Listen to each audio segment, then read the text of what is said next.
I'm going well on Shell, Shell, Shell. Oh, what a day! I'm on my way. I can be sure of Shell. Oh, I'm going well. I'm going Shell. You can be sure of Shell. Marcus Samuel turned his father's London business into one of the most important companies in the history of the oil industry. But the path wasn't easy. After striking gold and finding the right partnership, Samuel's business was on the brink of failure after a bitter decade-long rivalry.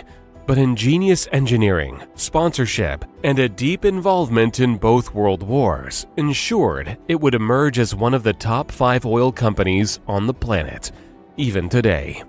This is the story of Shell. Name of this new gasoline: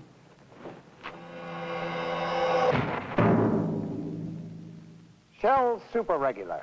Designed to give your car better protection against engine knock than the average or ordinary regular. You may never settle for ordinary regular again. Chapter 1. Traveling Abroad.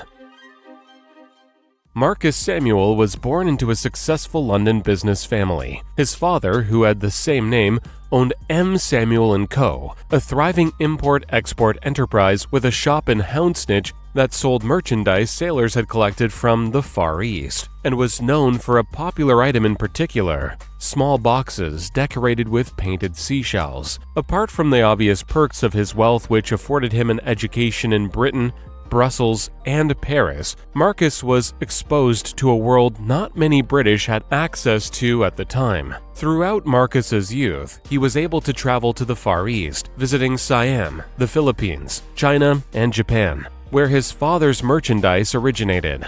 Upon returning, he and his brother Samuel took over the business and immediately began branching out to new products, like rice and commodities. They found trading partners in Japan who were in the process of industrializing the country, but there was a problem for the Japanese: a lack of oil.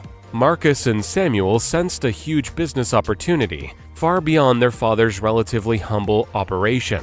Even with their Asian connections, though, they were going to need a powerful partner to enter the oil business. That's where a deal was struck with the Rothschild family, who owned oil reserves in the Caucasus. The Rothschilds were looking for a way to transport, especially to the East Asian market, and to solve their problem, Marcus Samuel proposed moving it through the Suez Canal. Samuel's company became the exclusive seller of kerosene east of the Suez Canal. But to transport huge loads of oil, there would need to be a more modern, better equipped vehicle available, and Marcus Samuel was the man of the moment. This would be the turning point in his business, revolutionizing the nature of the oil industry in the process.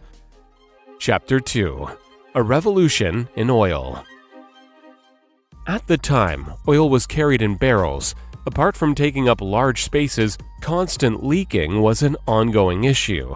In Samuel's most significant move, he created a fleet of steamships specially made for the task. He even designed the tankers himself. Oil could be directly pumped into them at ports and on their return leg, and these tankers were fitted out with various goods, making oil distribution exponentially cheaper and more efficient.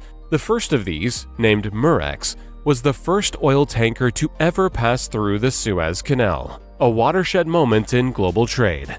And that was only the beginning. Over the next few years, almost 70 oil tanker voyages were made through the route. Apart from exploring the value of the company, Marcus and Samuel's innovation completely changed how oil would be transported. Now, much bigger volumes could be transported, with a much lower risk of leaks or damages during travel. At the time, their major competitor was Standard Oil, which used distinctive blue cans of kerosene. Wanting to make their brand more visible, the brothers decided to paint their cans a bright red color instead.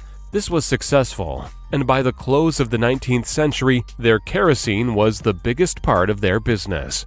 In 1897, the company was incorporated under the name Shell Transport and Trading Company, which he named in honor of the two brothers' father, who made his career as an antique dealer and was known as the Shell Merchant.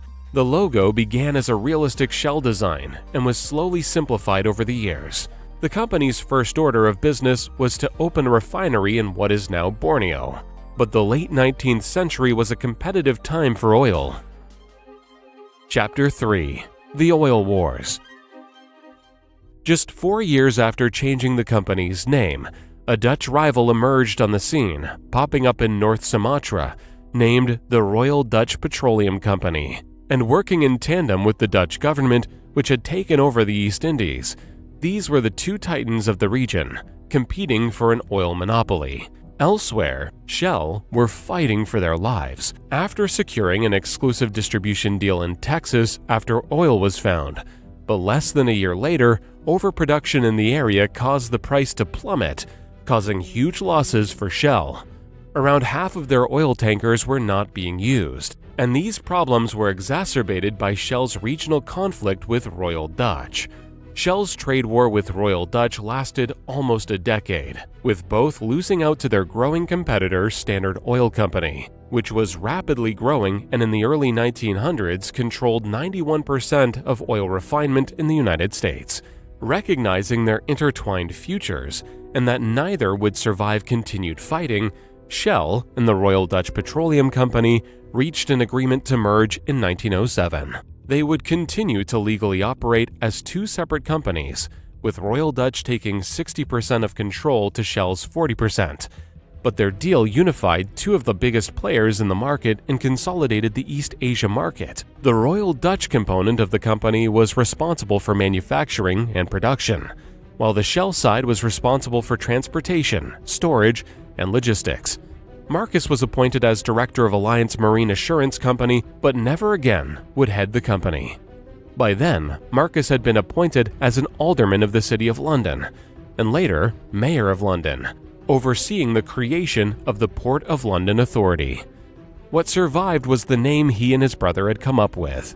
The two unified businesses, sometimes referred to as the Group, was more often than not shortened simply to Shell. Shell soon after bought the Rothschilds' oil company, Benito, expanding their operations to include Mexico, Venezuela, the United States, Romania, Russian Empire, while still remaining in the East Indies, which still made up the bulk of their portfolio.